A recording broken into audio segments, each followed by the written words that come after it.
Welcome to the episode 19 of the Sideletters podcast, the weekly B2B insights on film, tech, and future business in Europe, made for professional and decision makers in the creative economy, such as you. The Sideletters is a conversation between us, three European producers, and our guests, exploring what's going on in the markets, and we share our individual perspectives on that. It's June 10, and we've got a couple of things to talk about. We catch up on the vendor Szymanska case. We'll look into the hype around Backrooms obsessions and what the box office success actually means for the crew involved. And we sat down with Torsten Frehse, CEO of German distribution company Neue Visionen, to speak about the European work-in-progress project market that he founded and which just opened its call for projects. We speak about the event's impact in the market, what to expect in particular, and where he sees the trends in our industry, and why all of this matters for the creatives industry in Europe. I'm Jennifer Sabbah-Immagine. I'm a strategy consultant working from Paris. I'm Fabian Massah, producer working in Berlin and Hamburg. And I'm Joanna, Szymanska, producer from Warsaw. So let's catch up with vendor Szymanska controversy. You remember last week we discussed the 1975 film Wrong Move and a controversial scene that's featured there of a 13-year-old Nastasia Kinski and her long-running request to vendors to kind of address it. So apparently Wim Wenders is listening to the Sideletters because what he did, he withdrew the film from all the platforms or the streaming platforms, television, and cancelled all the licensing agreements. And he also issued an apology and acknowledged that the actress should have been better protected. And also Wim Wenders Foundation commented that, no solution to the film in terms of edit will be done until it has been mutually agreed, of course, with Nastasia Kinski involved. So this is the power of podcasting, right? But jokes aside, how do you guys feel about this? Congratulations, guys, because I was not there, but congratulations. He looked into the Sideletters actually in his contracts maybe and listened to us. No, just kidding. I think it's pretty radical to withdraw the film from all platforms. I don't know. What do you think? I mean, there could have been other ways just to put a slate in front of it with some hints or warnings or just to cut the scene, but he withdrew the whole film. What do you think that leads to, Jennifer? I mean, compared to other problematic films, I think it's a way of doing it the right way, and then they can discuss it with Kinski and see what she would like to do and then put it back on the platform. So you see, I think it's more respectful maybe than other films like The Last Tango in Paris, for instance, where, everyone is rejecting the thing or not wanting to address it. At least he listened. Yeah, I agree. I think it was within the time frame, it was the best move, really. And just to gain some time to discuss it and decide what option would be best. So I really applaud that. I think that was a very good move. And I think it was also respectful of the actress. I mean, it's great. Sometimes doing a simple thing is the best thing, Yeah, the way they navigated through that, I think it was okay. I mean, there's not much choice. There's so many traps that you can go into, and you say a wrong word here and there. But as I said, I think the way he addressed it on stage at the Lola I think it was okay. I mean, of course, he had to protect himself also, not to destroy himself. So it was pretty smart, I have to say. And then a couple of days later, coming out with this, withdrawing the film, I think this is also respectful. Actually, there is no. I mean, the film is out there, and it's kind of wrong what happened back then. So there's no really, really good thing. But what he did now, I respect that also. Yeah. Yeah, I think if he really was and is still strongly against editing the film, this is actually a sign of saying, I hear you, I hear the controversy, and I don't want to feed into the controversy anymore. So I think that's really, really good. And with all the, the catalog of works Wim Wenders has, I mean, being all fully respectful to all the films, there are still amazing works of Wim Wenders that we can still enjoy out there that don't have this controversy in them. So yeah, it shows a little bit of flexibility, because they can decide together and then address the problem together and see how they can put the film back, but without the problematic scenes. So I think it shows that there are solutions. Yeah, problem solved. I love this. Yeah, Problems exactly. can be Problem solved. Exactly. I don't know. Is it really solved? But it's on its way. It's on a good way. Yeah. I believe. Yeah. So Let's move on to Backrooms. Mhm. You know, we touched it last week, and the conversation kept going over the weekend, and the box office numbers are strong, and the film is at about, I think, 200 million US dollars revenue now. It's not even released in all the countries. I think in Germany it's coming out on June 18th, but it's already performing well internationally. It's a real hype and a genuine hit. And so for those who haven't been following, Backrooms is the theatrical film born out of a YouTube viral phenomenon, just framed as the ultimate disruption story. So, like the outsider IP that bypassed the traditional system and won. And in terms of cultural narrative, that framing is doing a lot of work, and the audience are responding to it. I mean, the audience is much younger, at least in the US, the usual audience. And that means that the story around the film kind of tells and drags them to the audience. Jennifer, what do you think? I think, of course, it's a great story because it's it's someone coming from a creator economy, not coming from cinema, managing to have his film in theaters. But it's also, for me, the thing is, it's also entertainment. And if you look at what actually happened, the film was made and distributed in an entirely traditional way. Theatrical release, classic windows, marketing, rather conventional. So I don't think in its core that it's really disruptive, you know? Only the story around it is disruptive. I think we have seen young filmmakers managing to disrupt that, you know? And I think all the fuss about it, that I heard a lot of people saying, okay, so you see now there's no need for gatekeepers, there's no need for anyone. Well, I mean, you still have a distribution channel, you still have a theatrical channel. So I'm not sure. I mean, it's also part of a content that reach a lot of audience. And so, of course, the traditional, if you call them gatekeepers, have seen the movement, have watched the film, and thought it was nice to distribute it. So I think it's fantastic for young artists to see, and young creators. It can be a goal, and they can reach that goal, but I'm not sure it's entirely new. Mm, yeah. Well, one of the films I love is the Leopard, and there's a quote, Bart Lancaster, classic Italian 19th century aristocracy, and in one of the famous lines from that film is, everything has to change for everything to stay the same. And I think this is the case here Love it. in both the Backrooms and Obsession, that it is, in a way, it shows that the cinema is still the strongest kind of revenue source, that it is about making bold, courageous decisions about working with new talent. And the question is just where you find that talent. And I think maybe this is what has changed, in a way, that you're looking for the talent more in YouTube channels rather than among the graduates of film schools. But I also found a very interesting comment about the fandom and about the numbers of, post-opening weekend. Because when you look at these numbers, there's actually a quite difference between Backrooms and Obsession, because Obsession is growing. It has a growing audience, and every week it has slightly better numbers than the week before, which means there's the traditional word of mouth. Mhm. There are people like us who are not maybe huge fans of horror who will go and see it because they heard from their friends that it's interesting or worth watching. While Backrooms had this huge, huge opening, and then numbers dropped. So the fandom and the buzz around it made by A24 really worked. I mean, magnificently worked. But the fandom itself is not enough to keep the movie going. And if you go to my favorite platform, Letterboxd, you will see that actually Obsession has higher rating than Backrooms.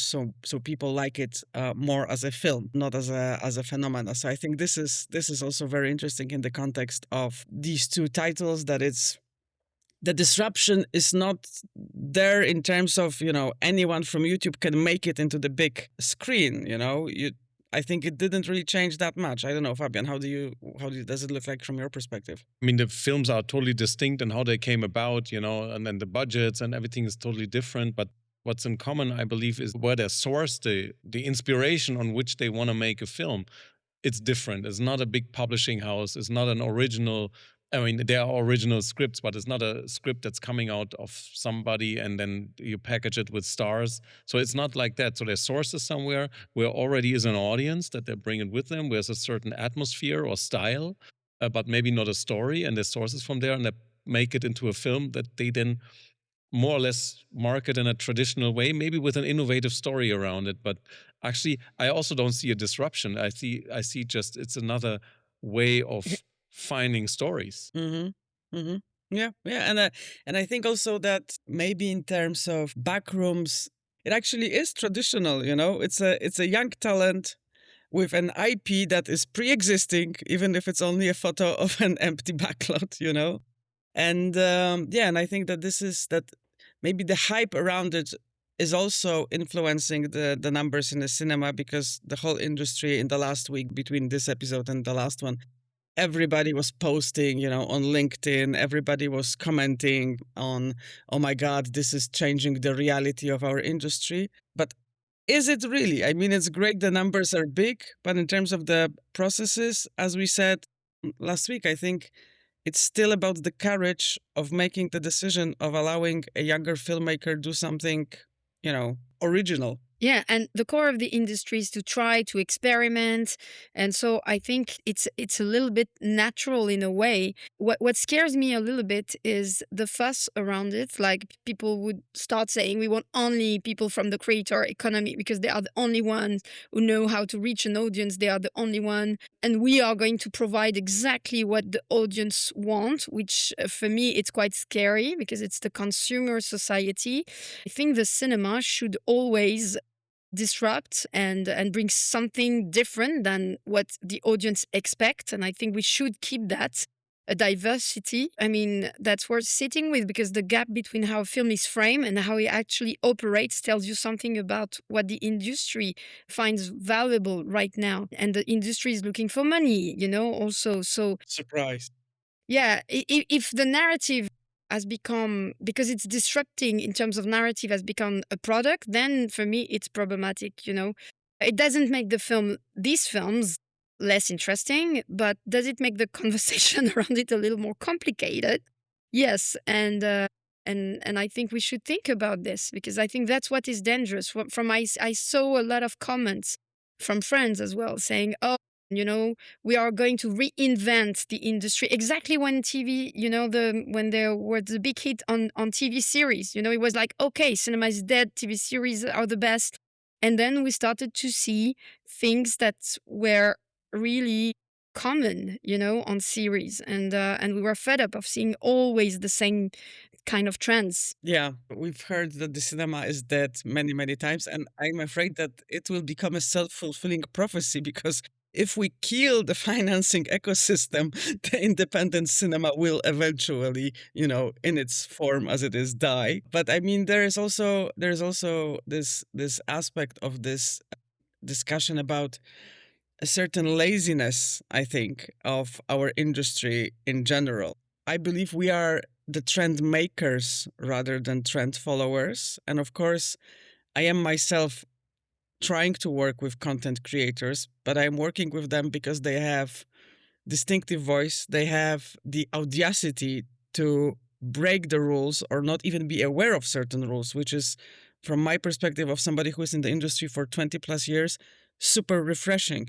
I mean, if you have been banging on the same door for 20 years and you constantly hear and face the same problems, it actually is refreshing to meet with somebody who says, okay, let's just have a 3-person crew and let's shoot something and, Yes, and let's see if this works. And you bring in your expertise in the industry and I bring my crazy ideas and we'll do something together, Yeah, but Joanna, what you describe is that basically you're working with young artists.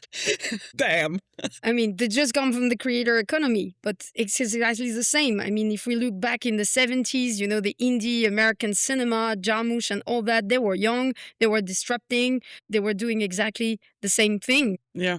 Yeah, but I think that the difference is also, talking about Backrooms and Obsession, I think the difference is also between an event marketing, and I think Backrooms is a bit that it's a sort of event release that generated a lot of hype, while obsession is something that can maintain kind of a longer tail because it resonates with the audience. And I think it's not about the old Hollywood is dead. It's more about, again, an even more vivid case of what we're seeing, the eventivization or whatever the English word could be for that, of cinema, that probably Odyssey will be a huge event that will open up, and then I'm not sure it will stay in cinemas for a long time. I'm feeling it's going to be a very hyped film, but we'll see. I mean, it's a big title. But yeah, there is the fandom of YouTube is a very natural crowd for generating this buzzwords, this marketing, this opening weekend hype. But it's still the quote unquote regular moviegoers who provide the long tail and the kind of lasting of the film. But maybe we can talk a bit more about obsession, because there is an interesting topic around it, and I want to bring it forward because it is a massive box office success, and it's truly, also budget-wise a very independent film. And a couple of days back, I came across this quote. There is this organization or collective called Occupy Cinema. I follow them on LinkedIn. And they posted quite recently a statement from Sally Choi, who is credited as the art director on the Baker's film, saying that she, as the art director, was paid like $300 a day, and it came up to like the total salary of, I don't know, around $7,000 or even less dollars.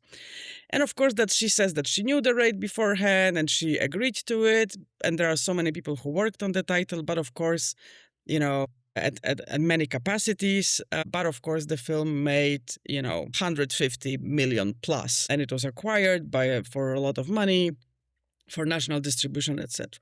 And of course, the question of redistribution of economical success surfaces from it.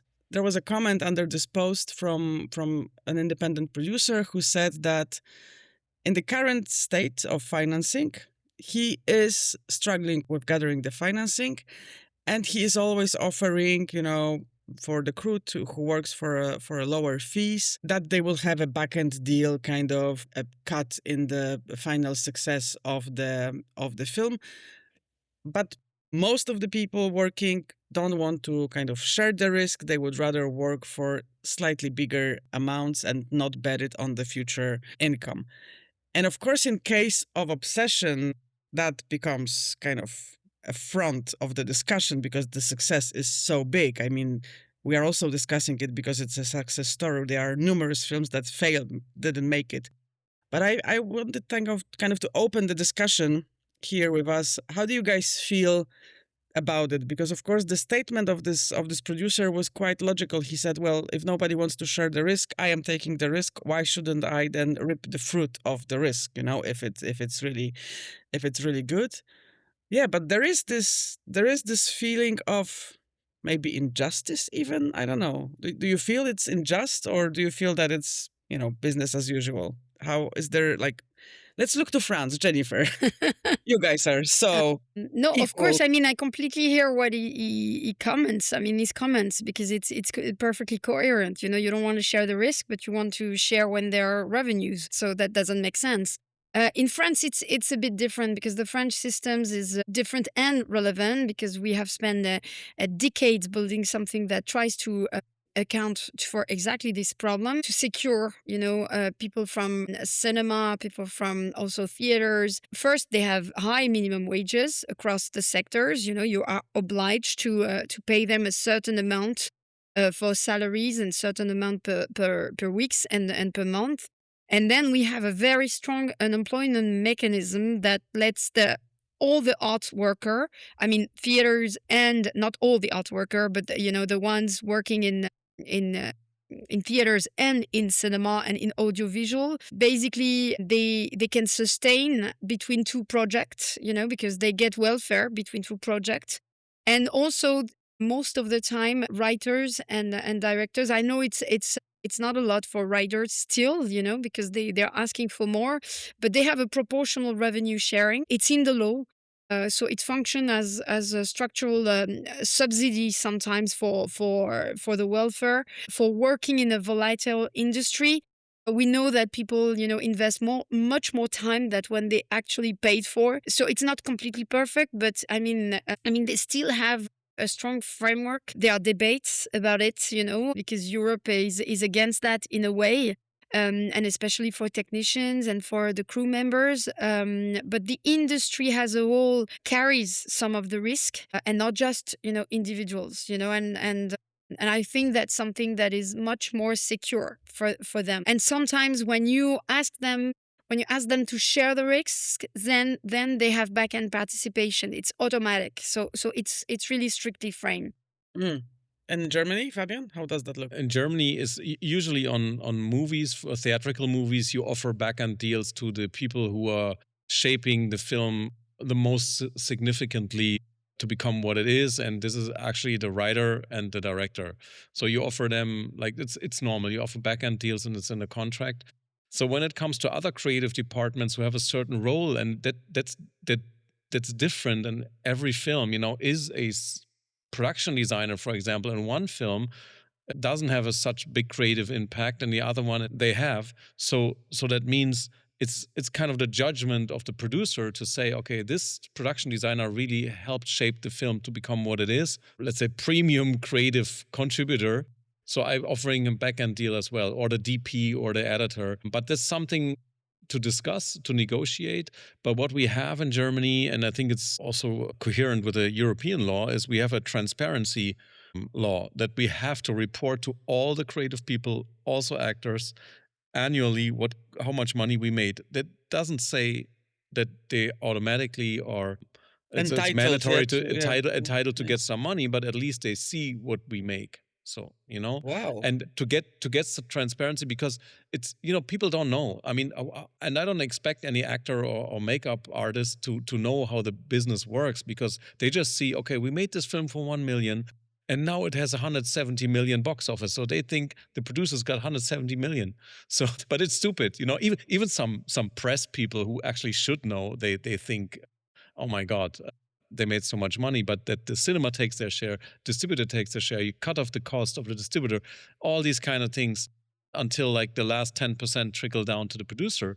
I mean, Obsession is profitable, I'm sure, but it's not 170 millions in the pockets of a producer that they can share then. Yeah, if you go around my favorite social medium for corporate workers, you will find a few analyses of exactly how much money Obsession made, and I think the producer ended up with something around 40 million the last time I checked. So it was plus the film is financed. That's profit.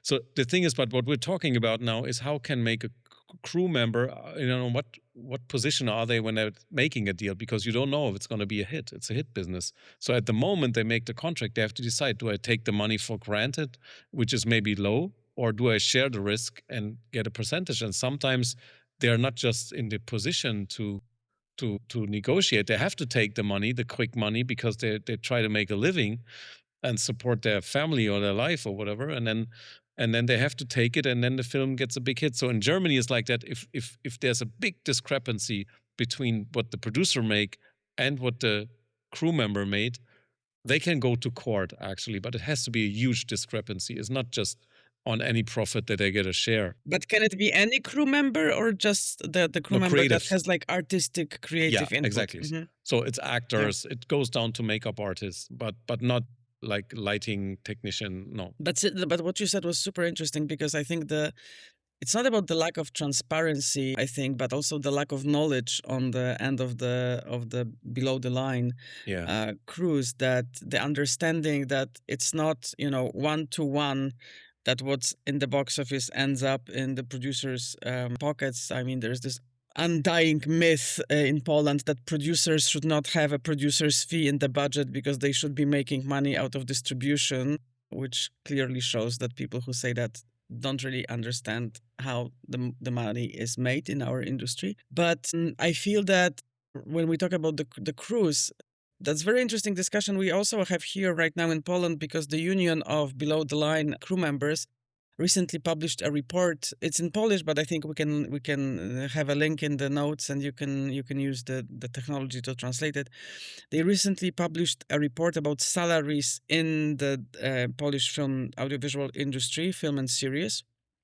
And what came out of this report was, first of all, that people actually make quite decent money. They make, the average salaries are quite good, but 50% of them are not happy. So people make money, but they are unhappy. And what influences that is that they also receive the money in a very erratic way, that they cannot really plan for the future, that, as you said, Jennifer, it's a volatile business, that no one can be sure whether the money will come or not. And I think what also came from this report, and what really struck me and I really felt almost saddened by it, is that the industry is really held by the ambition and the love of the people working in it. Really, that people, when questioned for the report, what they said is they love what they do. They love working on film, and it's important for them. So the financial matters are, I don't want to say secondary, but are not, first out. And I think this is what you said, Fabian, about the transparency and the communication. I think that we are not talking enough about different models of sharing the risk and the benefit. I'm feeling that the model we are in right now really drifted into this situation, that it's all on the shoulders of the producer. They have to squeeze the maximum, from the crew in the little budget they have, and then pray for the success in a way. While I'm feeling that maybe a more collective, collaborative approach to the project, to certain projects at least, would be much more helpful. If I was quite recently, I was at a very interesting meeting where we discussed, is there collaborative form, legal form, like cooperative in French, like agricultural cooperative? Could we make a form like that for a film? So could every creator be a co-owner, of what we are doing, or at least co-owner of the revenues, etc.? I mean, this is very interesting, because I think it's legally possible, and also it requires that everybody is on the same page, understanding the risks, but also understanding the economics of the production, which maybe is a bit scary for some producers, because it means that you have to give up your magical powers of Excel of sorts to the team members. But you can still be in the driver's seat if you have the Yeah. majority. I mean, Yeah. that's fine. And people also want somebody to take responsibility for the financing, for the outcome of the film. That's fine. But making everybody a co-owner, I mean, why not? I know a filmmaker who did that. But he had a small crew, like 10 people, and he made them all co-owners. He said that he wanted to get around the labor laws to have like longer shooting days, because everybody is an entrepreneur in the set. But actually, it's a smart move, and everybody was happy because they get paid well, they get a share. But I think transparency is however you do it, transparency is the key. There has to be a system that people trust you when it comes to reporting, because somebody, you're going to collect the revenues, and you have to report to everyone, and they have to be sure that if money comes in, that they get it. And if money doesn't come in, because everybody knows it's a hit business, and most projects, most films don't pay, that's the reality, at least they want to know what came in, because there's so much illusion and misinformation about it, as you said. Yeah, but I want to bring one more thing before we before we move to our guest and our interview, because we also have this discussion. It all kind of connects, because we're also having this very heated discussion about the kind of social care act for artists, not only film industry artists, but artists in general. It was proposed by the government. It was in the works for like last, 20 years, but it's kind of took shape last year, and this year it was officially proposed by the government 2 weeks ago. And of course, it sparked enormous backlash from the politicians, from the society as well, from some of the artists even though that this act is genuinely aimed at people who do artistic jobs for very little money, with very little salaries, who cannot afford to have the social care insurance, etc. And I think that especially this negative backlash from the politicians who immediately labeled all artists as greedy elitists, bastards who are reaching out for social care money and who will misuse the system, etc. And I found myself in the middle of this discussion following it, and then I was like, wow, we really have to change the narrative about what art is, and not in this kind of patriotic big words, but art and culture are, a librarian or are a teacher of your children who teaches them music. It's not only about those guys who walk the red carpet, but I think it also tells you a lot about the environment we're in, the political environment we're in. And I think this is where I can kind of go back to Jennifer and the creator economy argument, because creator economy promises you, screw the social system, take care of yourself, right? Yeah, I'm in a country where frankly, we have a lot of transparency. I mean, we have, broadcasters have obligation to invest. We have taxes in cinema that are reinvested in other films. So we have an industry, and we have a transparent forms of industry in terms of, economical system. And I think this is where the creator economy argument cuts in, because in France, they are saying that the premise is that there is no gatekeeper anymore. You go directly to your audience, you keep the revenue, and it sounds like perfect freedom. But what it builds in practice is that, the platforms for creator economy at the moment, and I won't name the main one, but they don't have obligations. So it's a system of individual wealth, not a shared ecosystem. Every euro flows to the person on the top, and nothing flows back to support the structure underneath. If you don't own the algorithm and you don't own the platform, your content doesn't really matter. And I can understand the criticism on gatekeepers, how it works, how you can, get used to things. And there is a lot to criticize. But when I hear the arguments that audience should now simply decide everything, and they have to pay for it, I find myself thinking that, is that freedom, or is just like consumer society? Because a society that only gets what it already wanted, like I said earlier, we'll never be surprised by anything, and that's the real loss. And I think that's a capitalist system, and not just culturally, but industrially, So we have the responsibility, I think, to protect against that. And we have the head of Gaumont in France, Isabelle de Georges, who is really committed to that. And she's trying also to bring people to understand, that we have an ecosystem, we have an industry to sustain, and to keep building, and of course it will not be perfect, it will not be entirely transparent, but is the new model really transparent? I'm not sure. I haven't seen any numbers. Yeah. No, but I think this is also the more fundamental question in this discussion in Poland. And also what's happening in Germany right now around the direct investment, discussion and the streamers lobbying. Whose responsibility it is to shape culture? Because of course this argument can work in many ways, and also not in a ways that support, let's say, the freedom of speech, freedom of artistic expression. Because if you fall into this narrative of algorithmic choices, you also limit your own creativity. You are not seeking anything original. You're seeking something that will repeat the pattern. Especially if you finance with brands. Yeah. You finance with only private money and brands. Yeah, but this is, and I think everybody who's listening to our trio, they know very well where we stand ideologically.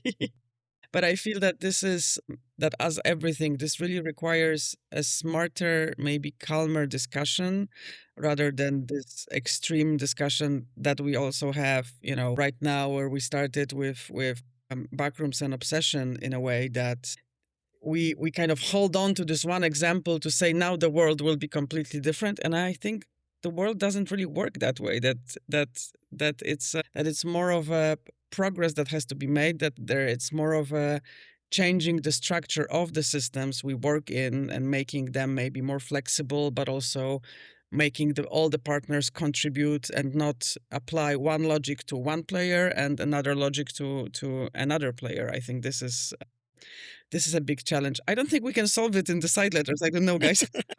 We're trying. We can talk about it, right? We can maybe inspire people. But Yeah. I think, Fabian, it's time for your interview, shouldn't we? I mean, Yeah, we're going to monitor all this, of course. But let's move over to our interview with Torsten Frehse. First of all, I have to apologize for the a little bit poorer sound quality. I caught him on the ground in Essen, where there's a trade show where distributors are showing their films to cinema owners. And yeah, so let's go over to the interview. Thanks so much for our discussion here. And let's hear from Thank Torsten. you. let's hear from Torsten. European Work in Progress is heading into its 9th edition, now anchored in Hamburg as part of the Filmfest Hamburg Industry Days. It's the second year there, and around 25 European features in post-production pitched to an elite audience of sales agents, distributors, and festival curators. Prizes and services worth around 100,000 euros. The 2025 cohort just delivered 2 films to Cannes on certain regard. Elephants in the Fog even took the jury prize, and another EVIP, European Work in Progress titles, are at Tribeca this June. That's a remarkable track record, actually. And we got Torsten Frehse here. He's the CEO of Neue Visionen, one of the most successful independent distributors in Germany and founder of European Work in Progress. Welcome to the Sideletters. Thank you, dear Fabian, for invitation. So, Torsten, tell us a little bit about EVIP, European Work in Progress. It's now the 9th edition, which is already saying quite something. And how did it all start? And what's the gap in the market that you were trying to fill when you co-founded it? So the first idea as distributors was how we react on the new speed what we have in the business, how we can watch films earlier, how we can pick up films earlier. And that was one of the ideas of the work in progress. But for sure, the work in progress even exists before. So you have very good work in progress in other countries, and it's even not the rocket science. But we look at all the work in progress because I myself am a good customer for work in progress, nearly worldwide. So it was interesting to be on a lot of these markets since, I think, 20 years. Yeah, and I even have picked up films there. But over the years, you see what works better at other work in progress and what works not so good. And I think the gap is that we are more Middle European.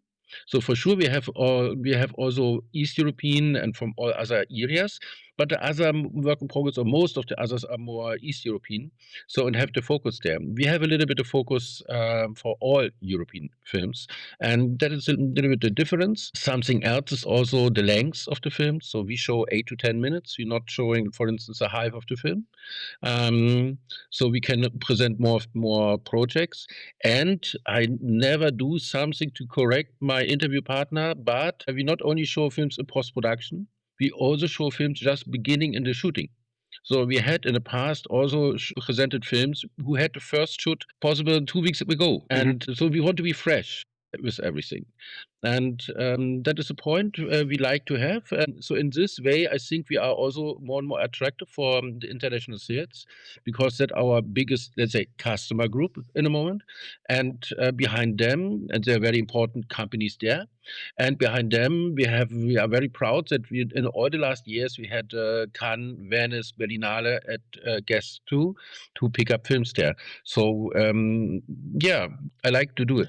Since you said that you have been to work in progress markets before, do you see an increasing relevance also from, like you say, from sales and the festivals and whoever to not be interested on based of a script or an idea that is pitched to you, but more and more see what they get actually when a film that has just been shooting or is in post-production shows something? Is that a tendency that you see?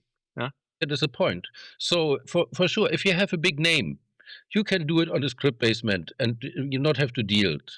But if you have a debut filmmaker or let's say somebody who have not a big success in the past, then the script often is not enough to make decisions, you know? And here you can see something. And to be honest, in 10 minutes you see if it's a camera whatever hanging around here, or if the actors can play good, how is it the art of the film, yeah, and how is the Handschrift?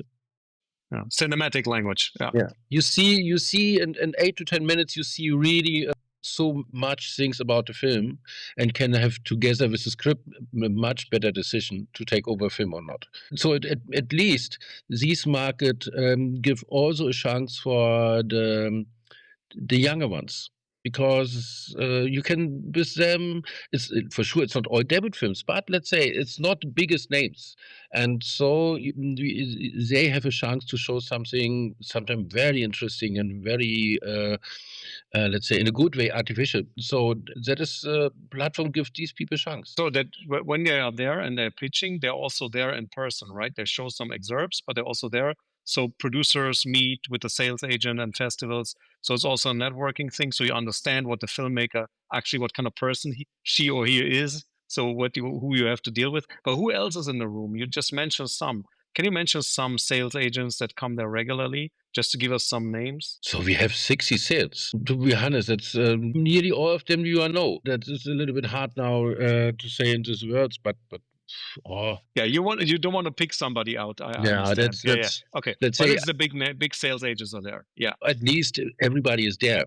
So for sure, let's say the one who only make the biggest French films possible are not there, or only have one country. They only take the films from their own country. They not need it. But everybody who is looking for international films to pick up, more or less, is there. So that's why we have that normally. But it's not only networking. So what we are doing with a one-to-one meeting is really deals. So the people have enough time to sit together. The team organize these meetings. And then it's often also about buying films or pick up films. So that that is a big important part. And one more part of the European Work in Progress is also our, let's say, film political part, is that we have a film political panel, and together with Creative Europe Media Desk. And what we also have, that we make case studies for films who were released in the last year, so that we can compare the campaigns of the distributors and of the sales. I think very important is for our culture that the different distributors in the countries understand how to transport the film to their audience. And for sure, very often they have different campaigns. So we find even ideas for new campaigns when we see, for instance, what the Finnish or Hungarian distributor have done with a film, or let's say from France or Germany, and the sales is also on stage. And what also is very specific for European Work in Progress is that, and it's very, very important, that all the moderators are also from the business.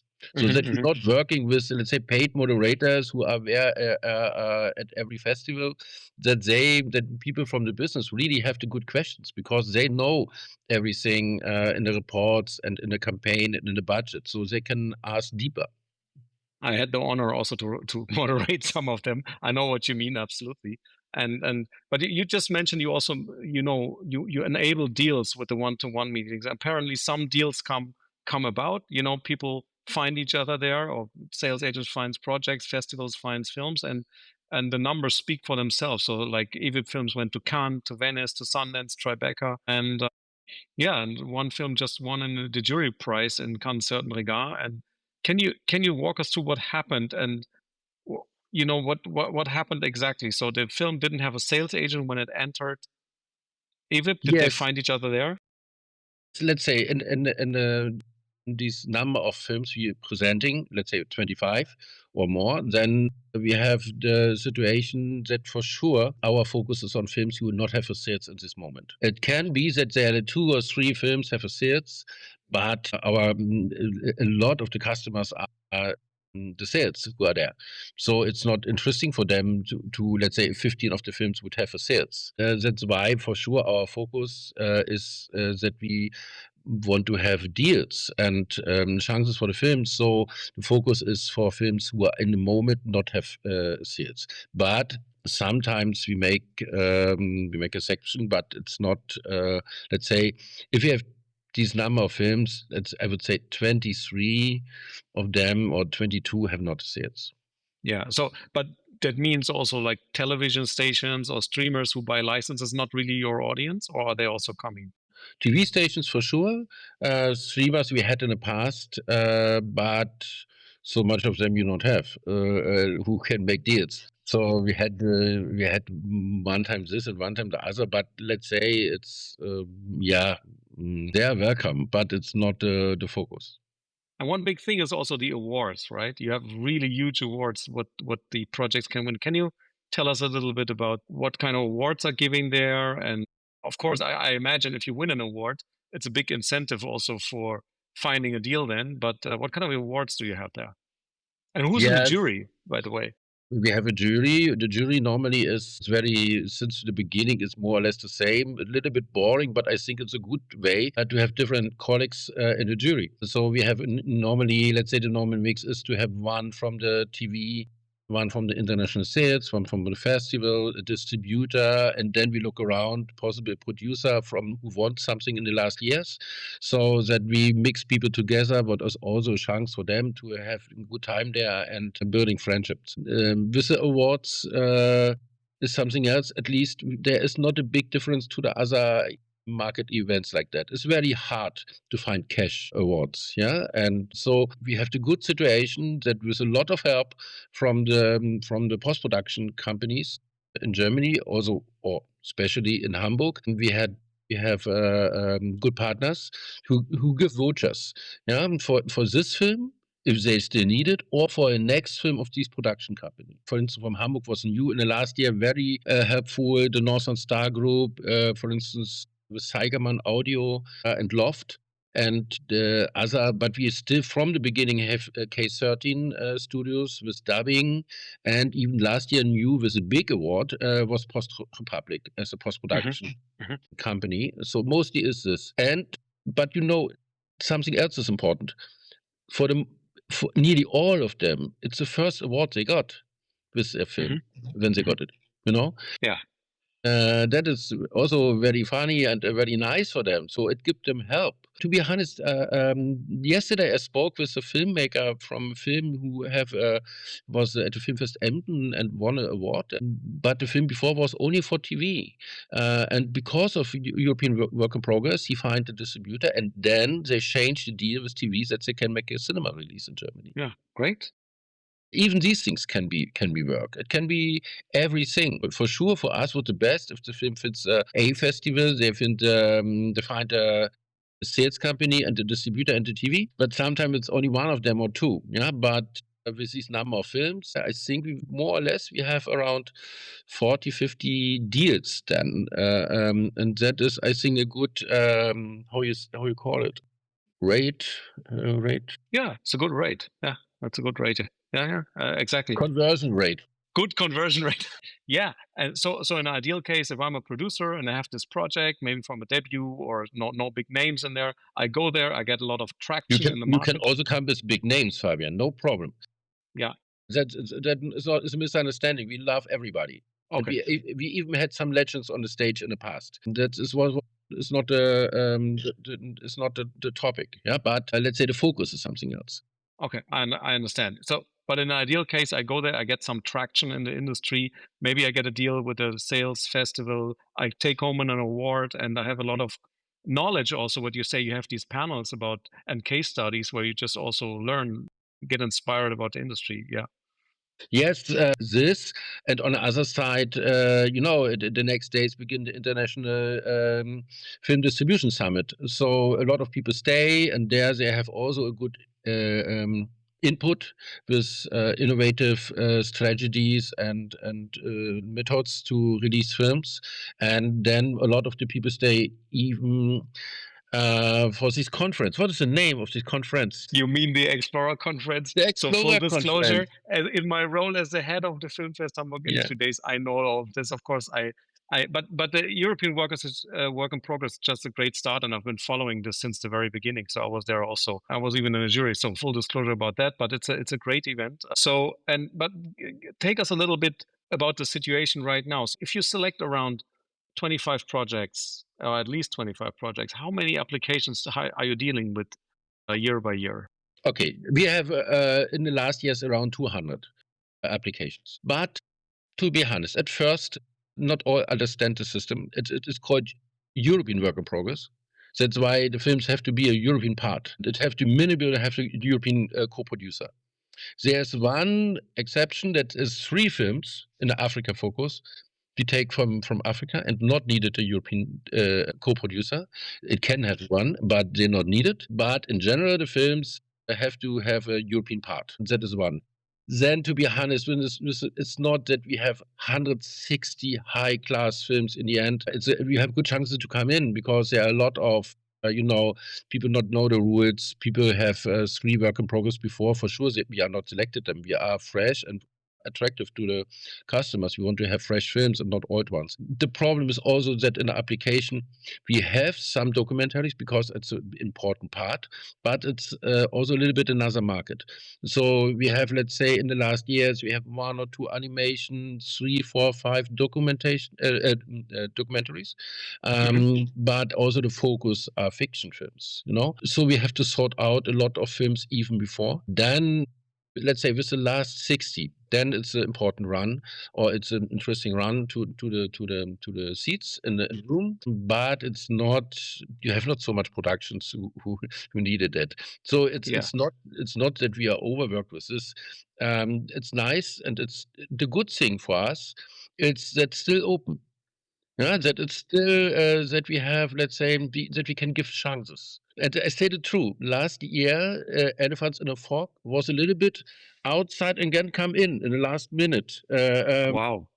We said, okay, we have some films possibly with nearly the same topic, and then we don't know. But then I see the film again, or what we got to see, and say, but we have to put them in the program. Yeah, it's not all of these it have to be 4 countries from there and 3 there from there. For sure, we're looking for a lot of that is mixed. Yeah, but.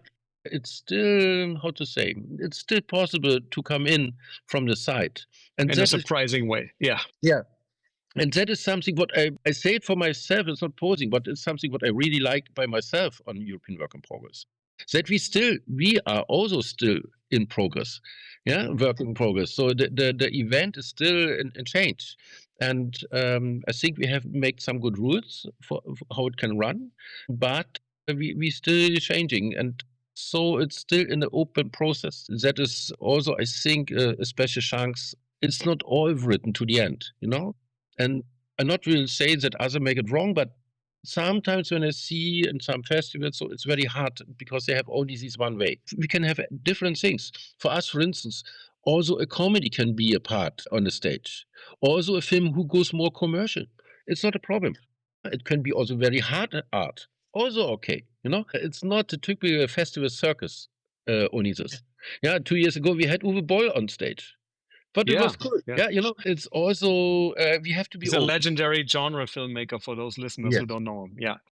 So we have to be open. And that is something a little bit for us in a difference to some others, because we like the festival, we work with them together, and they take a lot of films from the program, but it's cool.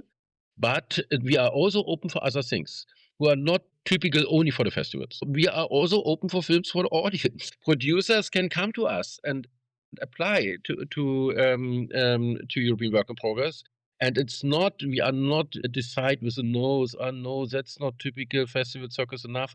No, they come to us with everything. Yeah, that's good to know. I mean, we're going to link, of course, the European Work in Progress application page in the show notes, so our listeners can apply, check it out there directly. And speaking of work in progress in your own program there was a major change also last year because you moved to Hamburg. So why did you choose Hamburg after being in Cologne for a couple of years? If a marriage goes to the end, it's not so easy to talk. That's a diplomatic way to say it. I can say that we are happy now in Hamburg, and that we have a very good way to work together with the Filmfest Hamburg, with Malika and Katrin, but also with Hamburg Film Funding Moin, with Helge Albers and his team.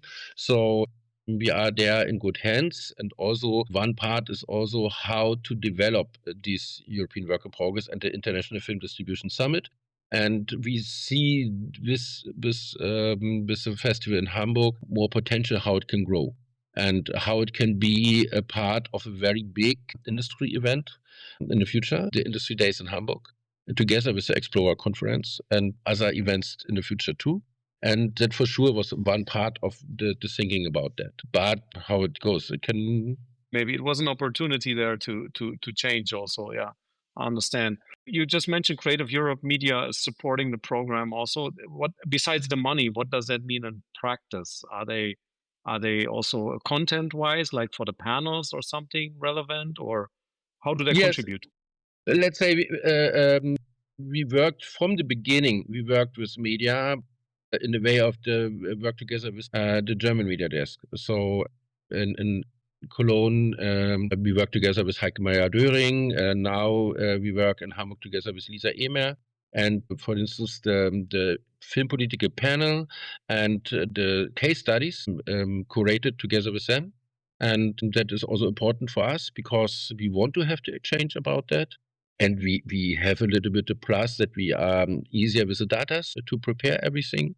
So that's why, and sometimes it's good that they help us with the guests. So some of the guests in the past were more willing to come when media calls them. So these things we don't want to change because it was a good work together from the beginning, and so we're still going on this way.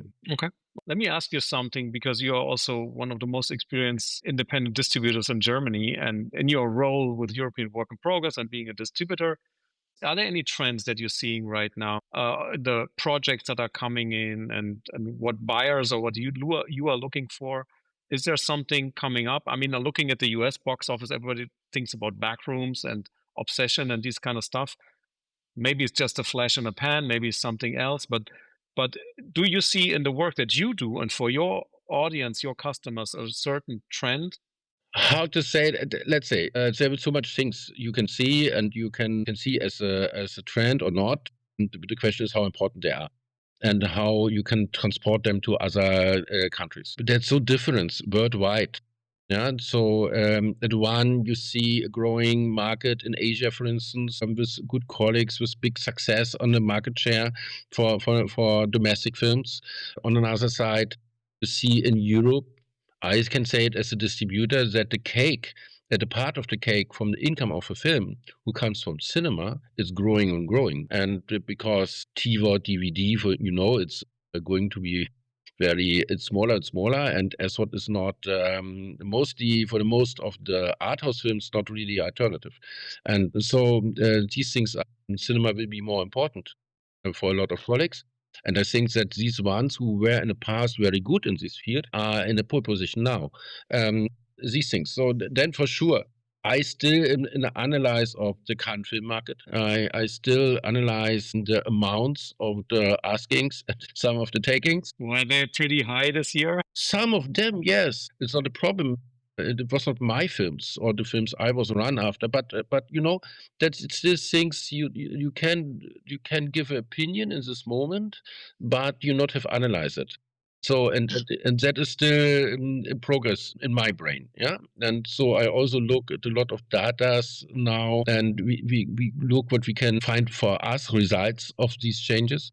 And for sure, some singularity success in US with the films you just known. These things are interesting to see, but we will see later. It's a wave or it's just a drop. No, and these things. It's interesting to analyze everything now. Mm-hmm. Is it a wave or is it a drop? I'm going to use that quote maybe as a headline for a show. Let's see. You can do what you want. I think a lot of people are a little bit too quickly with this. I think I'm happy for everybody come from the side and have a big success. I'm mostly happy if independents have a success. If they build something new and these things come to pick up things from the society or internet and build something. Fine, totally fine. In Europe, we have a little bit of problem in the last 15 years that, how to say it in English, that in German you say it something like that, when die Sau durchs Dorf say, if the pig is pushed through the village every year. And that is something I'm a little bit afraid that now all the people from the speakers industry begin to say, oh, now I explain you the phenomenon of backrooms and something like that, and now you see that's the future of cinema, everything all else is shit or something like that, and in the past we have it so often. We had it with crowdfunding, we have it with digitalization, we have it, how much topics we had like this, and everything is fine. Everything is a part of the film business. It's totally legitimate to talk about that, but often it's a little bit if Jesus came on earth again or something like that, and that is a little bit too much. And some of these things can be interesting part of the business, but it's not a new world. Mostly not. Some of that is even a little bit in a way of fake news then. Because the moderators, the business of them is to say everything only in the positive words and as a phenomenon, and not tell about the costs behind and the work behind and the flops behind and something like that, Exactly. So to be honest, this is something what we on the European Work in Progress and the IFDS, from the beginning, we don't want it to be like that. So we want it to be innovative, for sure. And that's a very important point. But not just to talk after the others about some things. What is more, the only winner of this is, I call it in Germany, Referentenindustrie. We can also call it the speaker industry, what you just said. Yeah. So there's definitely no speaker industry at European Work in Progress and IFDS. Yes. And not at the Explorer conference, I can assure you that. Yeah. Thanks so much, Torsten. So the European Work in Progress taking place in the end of September 28th and 29th. On the 30th, we have the International Film Distribution Summit. October 1st, the Explorer Conference. That's the whole industry days. We are starting with the European Work in Progress. And the call for entries has just opened. The deadline is August 14th, if I believe. We have two deadlines for everybody who really want to see a chance. I can tell you, the first part of the films, I don't say how much, we decide around this time, 14 days before, and then in the end, because we not can make everything in the last day. So to be honest, the early bird have better chances. Okay, so I just wanted to ask you who should apply and what's your advice? So the advice is do it fast, be early. Good. Thank you so much, Torsten. You are in Essen right now, I think at a trade show or something? Yes, tomorrow we have a trade show of independent distributors, so it begins very early. That's why I'm here and waiting for my colleagues possible to get a drink tonight. Yeah, fantastic. So enjoy that. Good luck with that. Thanks so much. And I hope I see many of our listeners at European Work in Progress Distribution Summit and Explorer Conference in Hamburg. Thank you so much, Torsten. Take care. Thank you so much, Fabian. It was nice to see you again. That's it for today. Thanks to our guest Torsten Frehse and my co-hosts Joanna, Szymanska and Jennifer Sabbah-Immagine. Make sure you follow our community on LinkedIn. That's simply the Sideletters. And see you next Wednesday when we will be back with B2B insights on the creative industries in Europe.